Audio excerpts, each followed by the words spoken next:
Okay, we'll call the council meeting to order at 6 p.m. Motion for adoption of minutes.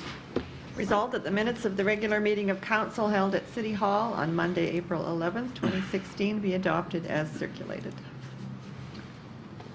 Moved by Councillor Buds and seconded by Councillor Wall. All those in favor of the motion? And that's carried. We have one delegation this evening. I just want to check, is Robin Godfrey here yet? Okay, we're going to move into hearings. We'll open the public hearing for variation PC 1216. This is for Klein Sarlos, 21 Royal Road South. Is there anyone here to speak to the hearing? Could you state your name, sir? Dr. Angelo Sarlos. Okay. Thank you.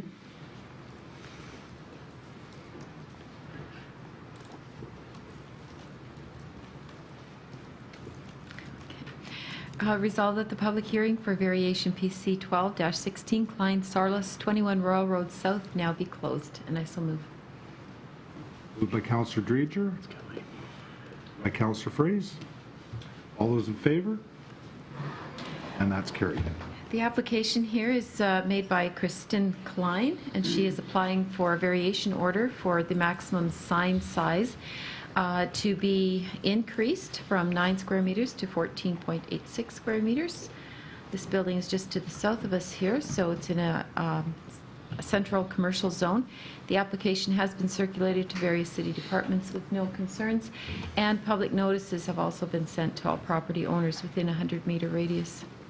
It's the recommendation that the council of the City of Portage, Prairie approve the variation request of Kristen Klein to vary the maximum sign size when on a multiple tenant building of 9 square meters to be increased to 14.86 square meters at the property known as 21 Royal Road South, which is legally described as Lot 145, Plan 12, Parish of Portage, Prairie. And I so move. Moved by Councillor Dreger, seconded by Councillor Draycott. And I've made a mistake. Dr. Sarlos, did you say you wanted to speak or answer questions? Just answer questions. Oh, okay. Okay, thank you. Are there any questions or comments on the motion? Councillor Fraze? Just a question whether the photographs that we see reflect the signs as the amendment shows, or is that what they are now? I believe the signs are up. Signs are up, and yes. It's Yep. Can I just make one comment too? There should be one thing on here that they're working on an encroachment agreement as well, because the one sign hangs over onto the city sidewalk. So they are working on an encroachment agreement, correct? Yes, we are. I'm not signing the question. Kristen was. Yeah, I won't be signing it, but yes. Yeah. Yes, we are. So they are. So they are working on it as well. Okay, good to know. Thank you. Any further questions on the motion? Yeah, no, it's good. Sorry. Any other comments or questions on the motion? All those in favor of the motion? And that's carried.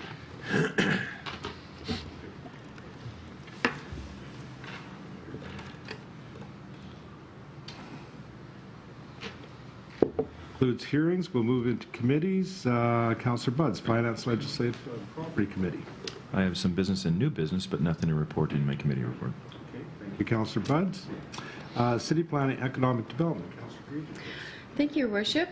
The variation PC 12-16 was dealt with in hearings. We'll move on to item number 2, which is the subdivision of 1225 Saskatchewan Avenue East. The property owner here wishes to subdivide a 3.6-acre lot, which is phase 2 of the condominium development located at 1225 Saskatchewan Avenue East, including a multifamily building and garage from the existing 11.56-acre lot, where both phase 1 and 2 of the development are located. The phase 1 multifamily building and garage will be on the residual lot of 7.96 acres.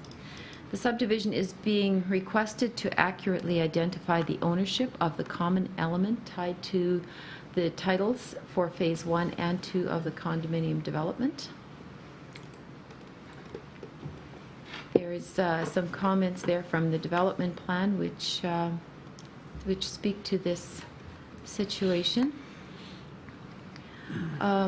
The site area width and side yards say comply with the zoning bylaw number 10-8492. Manitoba Hydro requires easements and MTS requires easements and Canada Post requires a developer poured pad. Planning District recommends approval and the Portage Land Titles Office requires a plan. So prior to providing conditional approval, the Community Planning Office will confirm if Manitoba Hydro, MTS, and Canada Post requirements will remain as the multifamily condominium complex is already built. The recommendation is that the Council of the City of Portage la Prairie approve the subdivision to subdivide a 3.6 acre lot, which is Phase 2 of the condominium development located at 1225 Saskatchewan Avenue East. And I so move. Moved by Councillor Dreger and seconded by Councillor Prairie. Any comments or questions on the motion? All those in favor of the motion? And that's carried. The second or the third item there, it also applies to 1225 Saskatchewan. Sorry. 850. That's right. I'm sorry. It applies to 851 Saskatchewan Avenue East. The property owner here has converted a portion of the common element, 1,033 square feet of the existing condominium building to an additional condo unit. It is considered a second phase and requires the new unit to be subdivided as a phasing unit from the existing condominium. The subdivision will allow the existing condominium titles to be altered to recognize the new unit as a unit and title within the condominium plan. Again, there's some comments there from the development plan.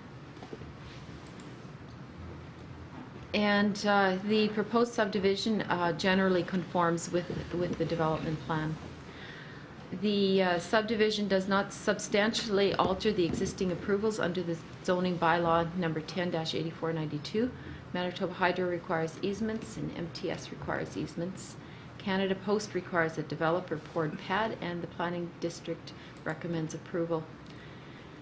The Land Titles Office also requires a plan. Prior to providing conditional approval, the Community Planning Office will confirm if Manitoba Hydro, MTS, and Canada Post requirements will remain as the multifamily condominium complex is already built. Again, it is the recommendation that the Council of the City of Portage la Prairie approve the subdivision of the existing condominium development to convert a portion of the common element to an additional unit. And I so move. Moved by Councillor Dreger and seconded by Councillor Prairie. Any comments or questions on the motion? Councillor Dreger. I'd just like to know, what is a phasing unit? Are you able to answer that? I should have asked you this afternoon, I'm sorry. Will this new unit be used as all the other units are, or what is? Yes, it is being used as a condominium unit now. Okay. So they were phasing. I go back to committee report, or committee last 2 weeks ago, we talked about it, and they took a common element out and made it into a suite. So the common element is now out of the rest of the condominium units, and this is now part of the condominium. Okay, I was just curious what that phrase was, is a phasing unit. I think in the first instance of phasing, they built the two they built it as phase 1 on one property, and then they built the second one, phase 2 would be to split it and take it off of there. Thank you. Okay, any further questions or comments on the motion? All those in favor of the motion? And that's carried. And in council 2 weeks ago, we discussed the Youth Career Expo, and at that meeting, Councillor Buds had asked about the success of the Career Expo and indicated that a summary would be helpful. I don't have the summary, but we do have 2 emails that we received as a city, and if it's okay, I would just like to read a portion of each of them. The one is from ICMS Inc., and Brent Wright indicates that our team has found that attendance and interest from the attendees continues to grow each year. Since starting to participate in the career fair, we have found that we are sourcing considerably more of our summer student workers from the local area than we were previously doing. The second email is from Polly Bergen at Manitoba Hydro. She just wanted to let us know that she greatly enjoyed the career fair And usually the students from grades 9 and 10, we like to meet them to discuss math and science options, but would strongly encourage that you do include students in grade 11 and 12 next year, as these are the ages of the students that we are targeting for discussions on career options. So both of these parties felt very strongly that it was a successful event. Thank you. And that concludes my report. Thank you, Councillor Granger. Community Services Committee, Councillor Fraze, please. Thank you, Worship. The Community Services Committee has nothing to report today. Thank you. Waterworks Committee, Councillor Wall, please. The Waterworks Committee has nothing to report, Your Worship. Thank you. Transportation Committee, Councillor Draycott, please. Thank you, Your Worship. Transportation Committee has nothing to report this evening. Thank you. And Public Safety Committee, Councillor Fraze this evening for Councillor Espy. Thank you, Your Worship. There's one item on the agenda, and that's a review of a report on the complaint database that was established some 2 years ago, I believe. And the database was established to help us deal with complaints as they come in terms of monitoring the response and the complaint. This year's report showed fewer trackings, if I can put it that way, and the question is whether it's a result of fewer calls or less diligent tracking. So that's going to be looked into. Okay. Thank you very much. Thank you. I've just been told that our delegation, Mrs. Godfrey, has arrived.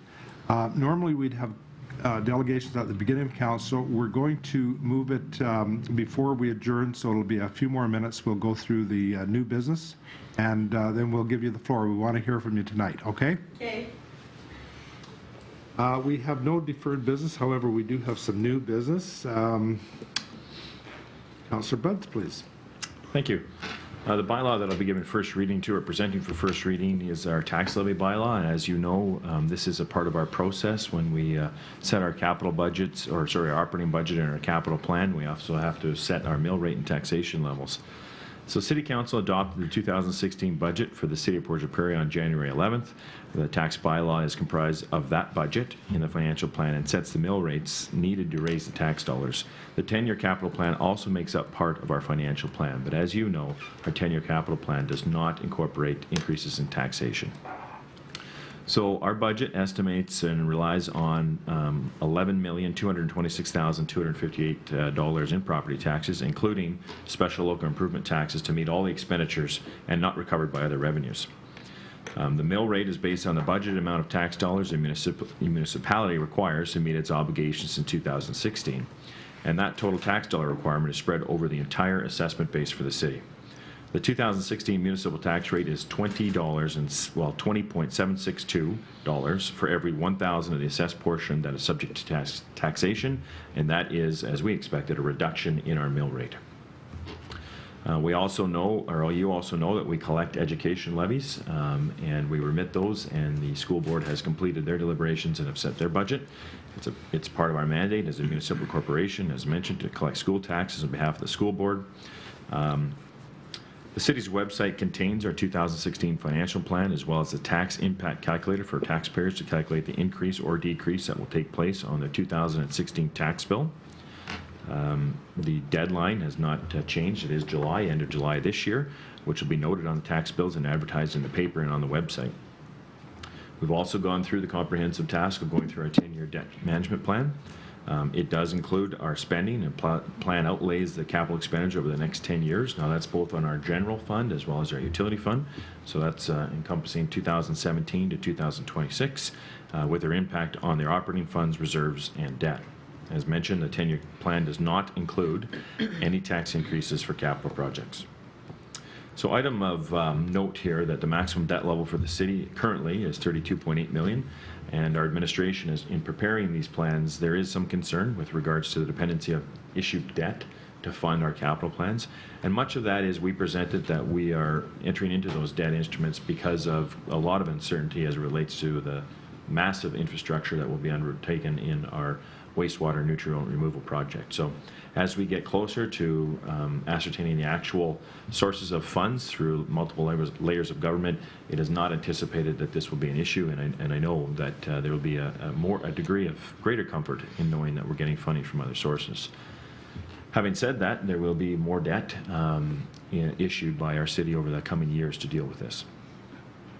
So it is a recommendation of the Finance Committee, and I so move that the general utility operating and capital budgets for 2016 be amended to the amounts as listed in the financial plan, and that bylaw 16-8645 being a bylaw of the City of Portage Prairie to authorize the levying and raising of property taxes for school municipal purposes for the year ending December 31st, 2016 be given first reading. Moved by Councillor Budds, seconded by Councillor Wall. Any comments or questions on the motion? All those in favor of the motion?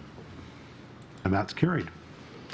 Our second item is Community Services Committee, so I'll ask Councillor Prairie to take this one, please. Thank you, Your Worship. It is a requirement of the Noxious Weeds Act that every municipality annually appoint a municipal noxious weeds inspector and notify the Department of Agriculture, Food and Rural Development of the appointment. This appointee carries out the provisions of the Noxious Weeds Act. Dave Green, manager of parks, has been the city's appointee for a number of years. The Noxious Weed Act states that someone must be appointed by March 1st of each year. However, this year the city did not receive notification from Manitoba Agriculture, Food and Rural Development until April 15th. And so it is now administrative recommendation that in accordance with Section 11 of the Noxious Weeds Act, Council of the City of Portage Prairie appoint Dave Green as the city's noxious weeds inspector. And I so move, and I further move that notice of this appointment be conveyed to Manitoba Agriculture, Food and Rural Development. Moved by Councillor Fraze and seconded by Councillor Graycott. Any questions or comments on the motion? All those in favor of the motion? And that's carried. That concludes our new business. We have no old business. So this time I'd like to ask Mrs. Godfrey to come on up to the podium, and we're ready for your delegation. Well, I had recently talked to Melissa on the telephone regarding the parking at Fort Lorraine School. I had just received a ticket for parking on the side of the school on 13th Street when there was no parking on the other side of the street, and everybody else is parked in front of the school, and I ran in for 2 minutes, and then the officer was parked across from me and had given me the only ticket. And then, but I have to pick up an autistic child every day, and with him I can't walk very far with him because he gets very upset and angry, and I don't feel like being bruised every day of my life that school is on. And I just think that we should, like, disability children should have a special place to park by the school, for that matter of fact, that because I don't feel like being bruised and hit and kicked and everything else. Just because they do get very emotional, and they're very, how would you say it? They do a lot of force. Like, they don't mean to, but they do a lot of force. And sometimes I can't control it, like with him. So that's why I think there should be a spot for disability children to be able to park in front of the school.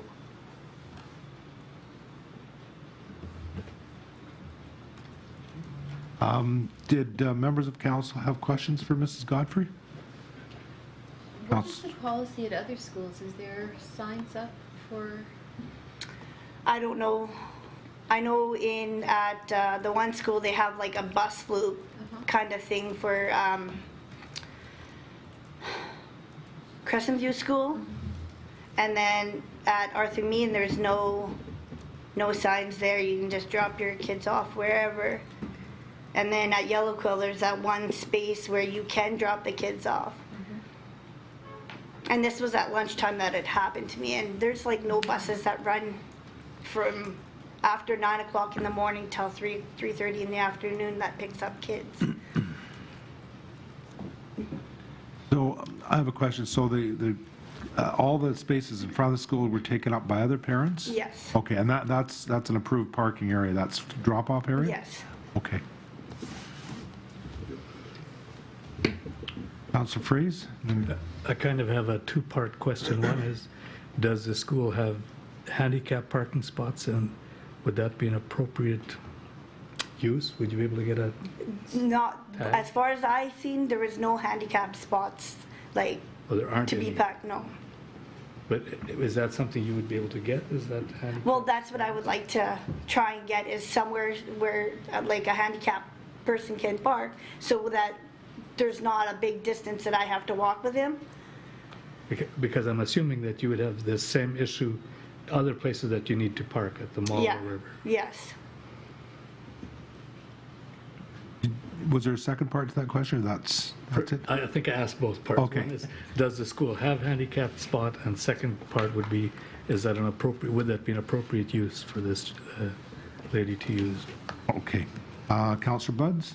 Just, have you brought your concerns forward to the school division?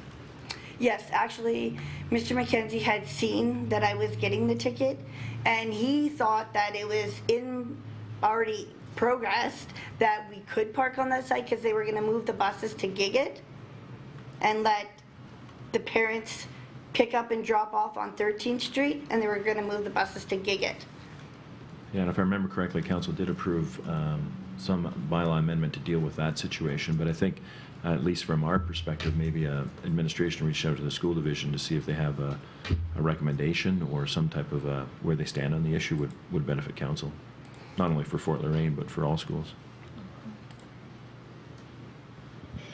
Okay. Any further questions for Mrs. Godfrey?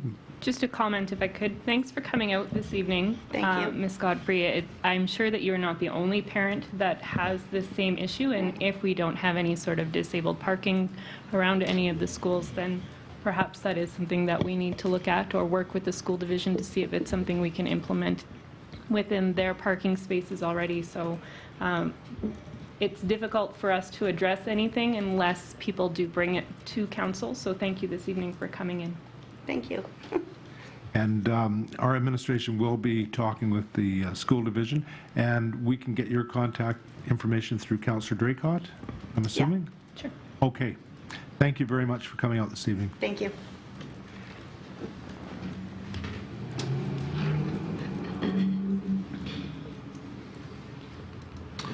Okay, council is adjourned at 6:22 p.m. and we'll move right into committee, which, by the way, is open to the public and to the media. I'd just like to invite people to stay and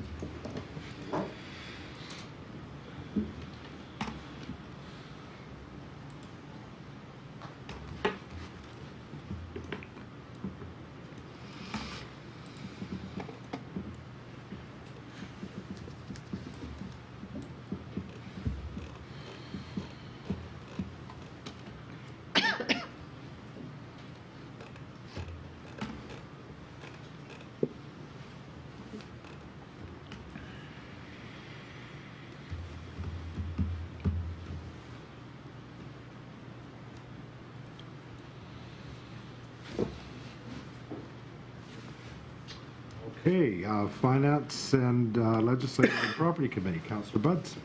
Thank you. So in committee this evening, and then for council in 2 weeks' time, we'll have the second and third reading of the tax levy bylaw, so I won't go into that with any great detail, but we do have our first quarter reports from administration, finance, and financial stats, and I know finance has been busy, very busy, over the last little while in garnering a lot of the information that's required to complete not only our capital plan, but our financial plan and registering those numbers with the province. So hats off to them for the good work, and I encourage people to review that information, and if you have any questions, by all means, you can throw them my way. But is there anything just off the top that anyone has for me in those reports? Okay, so that concludes my report. Okay, thank you, Councillor Buds. City Planning and Economic Development Committee, Councillor Dreger, please. Thank you, Your Worship. We have several items that we'll be bringing to council in 2 weeks. The first is the second and third reading of a rezoning application by CHB Developments. This is for 709, 716, 718, 720, 722, and 724 of Willow Bay. First reading was given in March for this issue, and as of this writing, we have not received any written objections to the proposed rezoning scheme, so second and third reading will be given in 2 weeks' time. The second item is a variation request by Jim and Catherine Ogilvy, 104 4th Street Southwest. And they are applying for a front yard requirement of 7.5 meters to be reduced to 5.49, and a rear yard requirement of 7.5 meters to be reduced to 3.66. And approval is also recommended here. The third item is the March 2016 building reports as submitted by the Planning District. They're there for your perusal. Is there any questions about the building reports? Any comments? And then we also have on the agenda the first quarter report from Prairie. And as I was looking through it, I noticed that there's a number of events that have been held in the first quarter, and a number of plans that are also in the process. A couple of weeks ago, we did have the big table event at which the map, that's on page 4 of the report there, was introduced. And Douglas, did you have anything you'd like to say about this report or the map specifically? Sure. This is a general overview of many of our initiatives, but if you guys are excited about economic development such as I am, you can find us on social media for our day-to-day activities a heck of a lot. So if you're interested, you don't want to wait around for the next quarter report, you can follow along as we go every week on social media. Yes, but thank you. If I could just ask you one question. When is the next meeting of the Yellowhead Initiative? The meetings between the economic developers involved happen on a bi-weekly basis. Oh, they do? Okay. Yes, and the major phase starts in May. Okay. Is there any other questions for Douglas? Yeah, I think council would benefit, and potentially even the public would benefit when they read these reports if in the business development category for the first 3 months, we see that there's quite a bit of activity in the different categories: business visitation, BR&E, business assist. Could you provide council with kind of a outline what you're doing in those situations? And if you did 34 business visitations, what does that encompass? I think that would benefit, at least I know from my perspective, and anyone that's reading these reports, to understand exactly what's happening during each one of those. Yes, I think four quarter reports ago, I did define all of those. I did streamline these reports, but I can put those definitions of what those are back into it if you'd like, so it's clear to everyone. The specifics, of course, will always be confidential because that's between the startups and, for instance, the Prairie office, but certainly we can have that next quarter report if you want, the definitions back in. Am I? No, I think that's a good idea. Yeah. Just give some measurables. And can we break it down? I know we can't break it down individual businesses, but can we break it down into some sector too, so that we can say that we did business mentorship. 19 to 20 of them were downtown Portage, rural, something to give some scope on where activity may be occurring in the region. Yes, we keep track of that at Pratt. I just thought only the economic development geeks were interested in that. So. We're all interested in economic development in the city. If I could, Douglas, are you able to give us any indication on how our Project Sprout is doing? I know that when we initially did that program that there was a lot of feedback on the businesses that we were seeding, essentially. How far along are they in their process? Are we able to get shoes anytime soon? Yes, Flood has registered the business name, and they are using the offices at Prairie as a corporate office, but a lot of their work is actually done in their own shop. So they are taking orders online, and you can find them on Instagram and Facebook, both of the companies actually. So I think Councillor... Real bootstrapping story. I think Councillor Draycott and I could both keep this business going for a little while. Any other questions for Douglas? That concludes my report. Okay, thank you, Councillor Dreger. Community Services Committee, Councillor Fraze, please. Thank you, Your Worship. The Community Service Committee has first quarter reports available from 3 different organizations. The city's own Parks Department's been busy getting the city through winter and preparing for spring. They're planting trees, and I see they're sweeping and raking already. PCRC also has a first quarter report available. It indicates some activity in home beautification, revitalization efforts, and quite a few events as well. I'm not sure if Val would like to mention any highlights on that. Thank you, Councillor. Thank you, Councillor Fraze.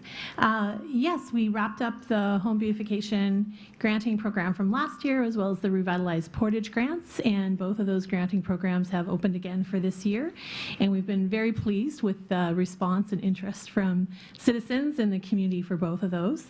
And the report also highlighted the variety of events that PCR partnered with many different organizations in our community to host over the winter months, and we are looking forward to what spring and summer brings.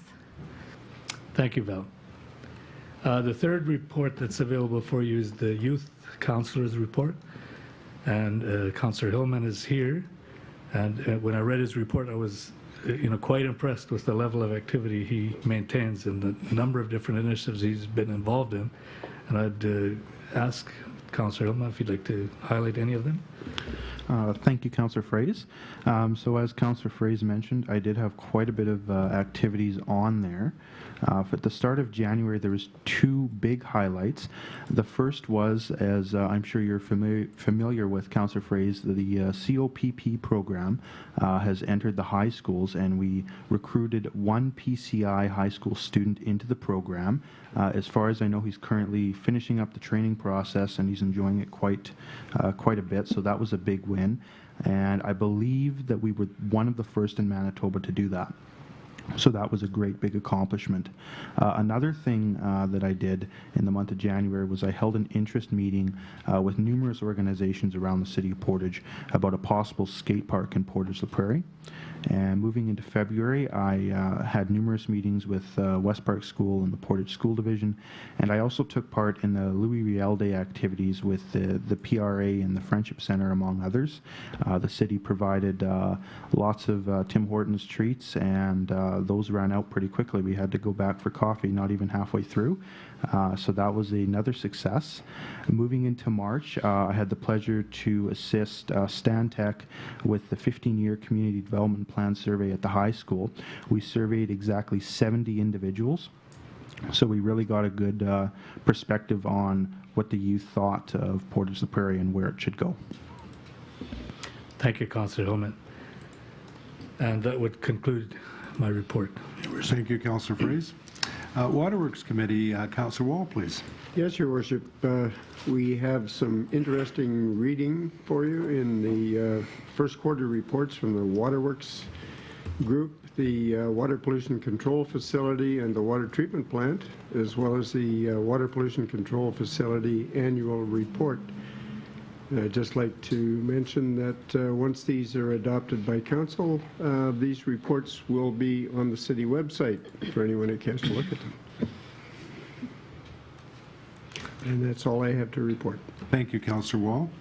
Transportation Committee, Councillor Draycott, please. Thank you, Your Worship. This evening, committee does have both the Engineering Division and the Transportation Committee report for the Operations Department, just the going-ons of what's been happening in the first quarter. We do have street sweeping. I think Councillor Fraze already mentioned it, but they have been out sweeping streets already.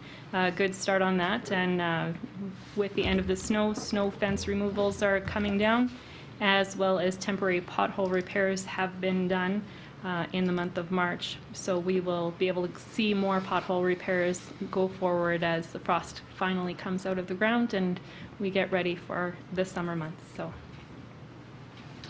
Well, I know I've received a few comments about the street sweeping, and I understand there's been crews going round the clock pretty much. They were operating overnight and in the daytime, and I know that we had a call here commenting on the thoroughness of the operators cleaning the streets, so it's starting to look a lot better. It's good to note that the street sweeping is taking effect the day after your garbage pickup. So if you are parking on the street the day after your garbage pickup, you can almost guarantee that the street sweeper will be going around your vehicle and missing your front of your property. So it might be a good day to park elsewhere.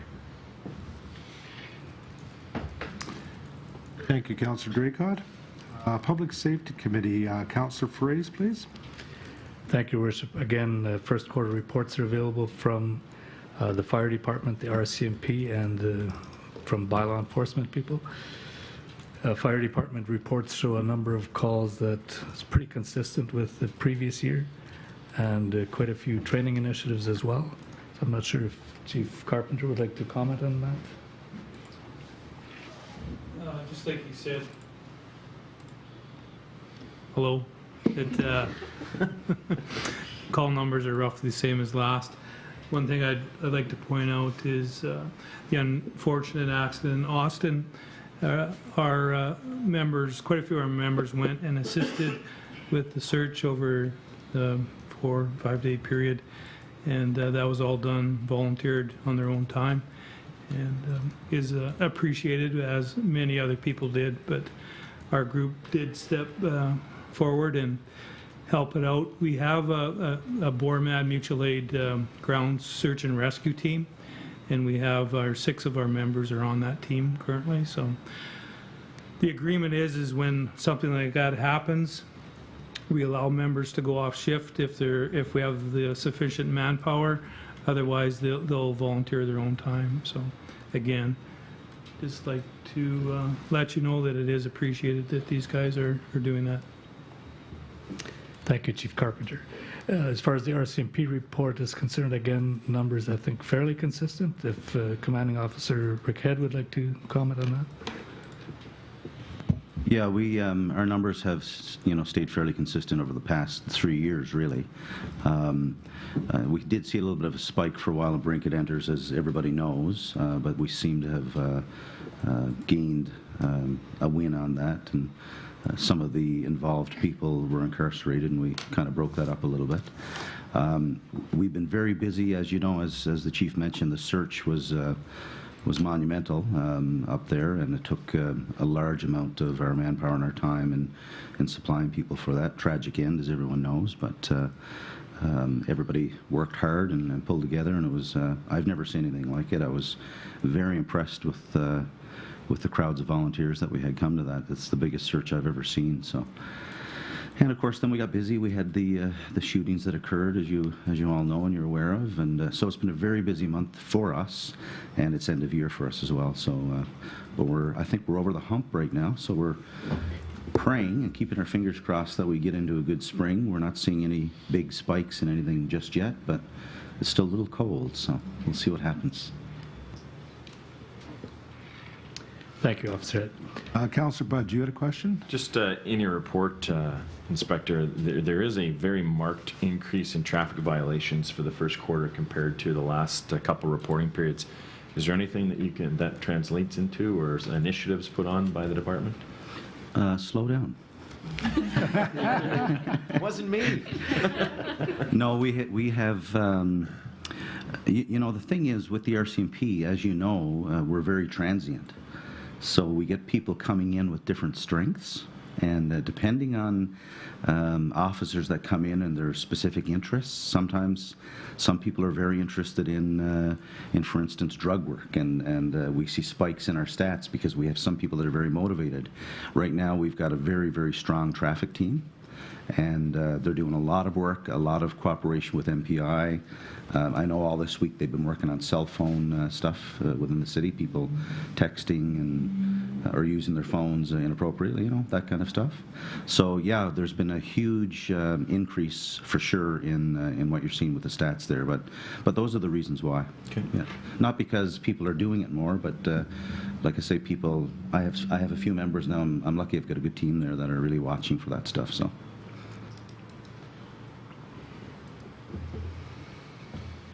Anything further, Councillor Fraze? Well, the third report is the bylaw enforcement, which includes statistics on parking meters and parking fines, and I believe those numbers are down a bit from previous years, and I can't speculate as to the reason. And that is all I have to report tonight. Okay, thank you, Councillor Fraze. Now, before we adjourn, this is our new time for question period. Can I just on the bylaw enforcement, there's also the animal control reporting as part of this report. And just noteworthy to mention that the euthanization are down from previous years, and our animal control officers are doing a really good job in returning animals or finding homes, or with agreements through no-kill shelters in Winnipeg, we are able to deal with the animals without having to euthanize them. So kudos to bylaw enforcement and the animal control officers. Thank you. So question period is a chance for anybody in our gallery to get up and ask a question of council. It doesn't have to necessarily refer to tonight's council meeting or committee meeting, but it can. And so if anybody has a question, we will endeavor to answer it for you.